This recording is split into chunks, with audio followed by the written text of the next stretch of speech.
తీర్మానం చేసి ఢిల్లీకి పంపి నువ్వు దాని మీద రాష్ట్ర ప్రయోజనాలు కాపాడతావా, దాన్ని రాజకీయ వేదికగా మారుస్తావా? పోనీ అనలను ఏమైనా నిజం ఉందా? కేసీఆర్ను బదనాం చేయాలి, చంద్రబాబు మెప్పు పొందాలి అని నిన్నటి రేవంత్ రెడ్డి గారు మీటింగ్ పెట్టినట్లుగా కనబడతా ఉంది. ఇన్ఫ్యాక్ట్ నువ్వు నిన్న చేసిన ప్రయత్నం బనకచెర్లను ఆపాలని కాదు, బనకచెర్లకు గ్రీన్ సిగ్నల్ ఇచ్చినట్టు రేవంత్ రెడ్డి మాట్లాడిండు నిన్న. నేను చెప్తా, ఆధారాలతో సహా చెప్తా. ఆ వీడియో ఉందా బాబు? రేవంత్ రెడ్డి గారు బనకచెర్లకు గ్రీన్ సిగ్నల్ ఇచ్చిండు. ప్లీజ్ అండర్స్టాండ్, అంటే చాలా ఇంపార్టెంట్ ఇష్యూ. నేను రేవంత్ రెడ్డి గారు మాట్లాడుతూ ఏమంటాడు, గోదావరిలో ఒక 1000 టీఎంసీలు ఇచ్చేయింది, కృష్ణాలో ఒక 500 టీఎంసీలు మాకు ఇచ్చి నువ్వు ఎంతనే తీసుకుపో, ఎన్నెన్న కట్టుకో, ఏమన్నా చేసుకో అంటాడు. నీ అయ్యసోమ్మ నువ్వెవడు చెప్పడానికి? నువ్వేమైనా రాచరిక పాలన ఉన్నావా? నువ్వేమైనా రాజువా? This is democracy, this is the state of Telangana, there is a constitution. Who are you tell like that? నువ్వు 1000 గోదావరిలు ఇచ్చి నీ ఇష్టం ఉన్నంత వాడుకో, 500 కృష్ణాలు ఇచ్చి నీకు నువ్వు ఏమన్నా చేసుకో. నీకు జ్ఞానం లేకపోతే నీ యొక్క మూర్ఖత్వం వల్ల ఈ రాష్ట్రం నష్టపోయే ప్రమాదం ఉంది మిస్టర్ రేవంత్ రెడ్డి. తెలియకపోతే తెలుసుకొని మాట్లాడు. నువ్వు నిన్న మాట్లాడింది 1000 టీఎంసీలు గోదావరిలు ఇచ్చి నీ ఇష్టం ఉన్నంత తీసుకో అంటావు. నిన్న నీ ఇంజనీరే ఆయన ఎవరో ఒక ప్రజెంటేషన్ ఇచ్చిండు, ఐ థింక్ డిడి గోదావరి, ఆయన సుబ్రహ్మణ్య ప్రసాద్, నేను చూస్తూ ఉంటే వీడియోలో. ఆ సుబ్రహ్మణ్య ప్రసాద్ నిన్న ప్రజెంటేషన్లోనే స్పష్టంగా చెప్పిండు. ఏం చెప్పిండు?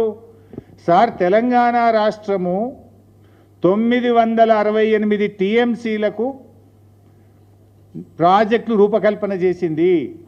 968 టీఎంసీలకు ప్రాజెక్టులను డిజైన్ చేసి గ్రౌండ్ చేసింది.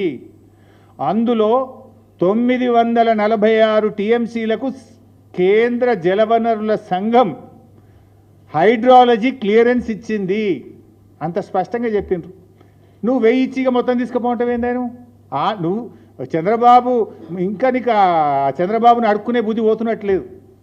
చంద్రబాబు దయా దాక్షిణ్యాల మీద బతుకు నీకు ఇంకా సోయి నుంచి నెలకెళ్ళి బయటకు వచ్చినట్టు లేవు. నువ్వు చంద్రబాబు ఇచ్చేదేంది 1000 టీఎంసీలు? It is our right. Telangana రాష్ట్రానికి ఆల్రెడీ ఉమ్మడి ఆంధ్రప్రదేశ్లోనే 968 టీఎంసీలు కేటాయిస్తూ జీవోలు ఇచ్చారు. కేసీఆర్ గారి ప్రభుత్వం వచ్చిన తర్వాత ఆ 968లో 946 టీఎంసీలకు ఢిల్లీ నుంచి, సిడబ్ల్యూసి నుంచి హైడ్రాలజీ అనుమతులు మేము సాధించినాం. Already you have a right. Chandrababu ఎవడిచ్చేది? 946 టీఎంసీలకు మనకు అనుమతులే వచ్చినాయి కేంద్రం నుంచి.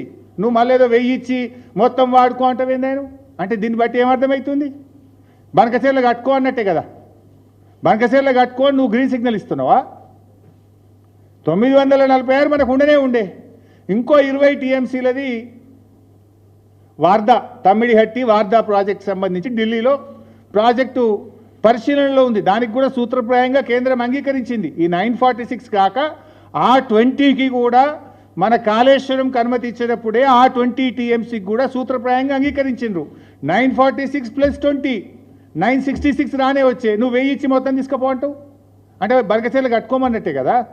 నువ్వు నిన్న మీటింగ్ పెట్టింది ఆపనీకా, కట్టుకోమని చెప్పనీకా? ఏమైనా సోయి ఉండి మాట్లాడుతున్నావా, అకల్ నుండి మాట్లాడుతున్నావా, అకల్ కోల్పోయి మాట్లాడుతున్నావా? నువ్వు ఈరోజు మీ పవర్ పాయింట్ ప్రజెంటేషన్లో మీ ఇంజనీరే చెప్పిండు.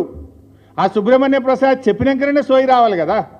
నీకు ఎవడో స్క్రిప్ట్ రాసి ఇచ్చినట్టున్నాడు, తిట్టనీకి వచ్చినావు, ఆ పొలిటికల్ మీటింగ్ కోసం వచ్చినావు.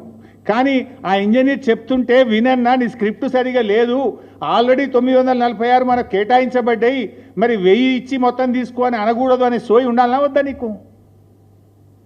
Don't have the basic knowledge లేదు నీకు. ఆ పక్కన ఉత్తమ్ కుమార్ రెడ్డినే చెప్పాలి కదా తప్పని. ఆయన చెప్పడు, ఈయనకు తెలియదా? అంటే ఇప్పుడు చంద్రబాబు సర్టిఫికెట్ కోసం ఈయన ఆరాటపడుతున్నాడు. అయినా నీళ్ళు చంద్రబాబు ఎవరండి ఇవ్వడానికి? చట్టబద్ధ సంస్థలు లేవా నీకు? నీ గోదావరి నది పరివాహక ప్రాంతం లేదా? నీ రైట్ లేదా? అడుక్కోవాల్సిన బతికేంది నువ్వు? ఇంకెంతకాలం చంద్రబాబు మీద ఆధారపడి బతుకుతావు? ఎందుకు అడుక్కుంటున్నావు చంద్రబాబును? Already you have a right. ఇప్పుడు దాంట్లో కేసీఆర్ గారు ఒక లెటర్ రాసిండ్రు. ఇది 2/10/2020. ఇది కేంద్ర జలవనరుల శాఖ మంత్రి షెకావత్ గారికి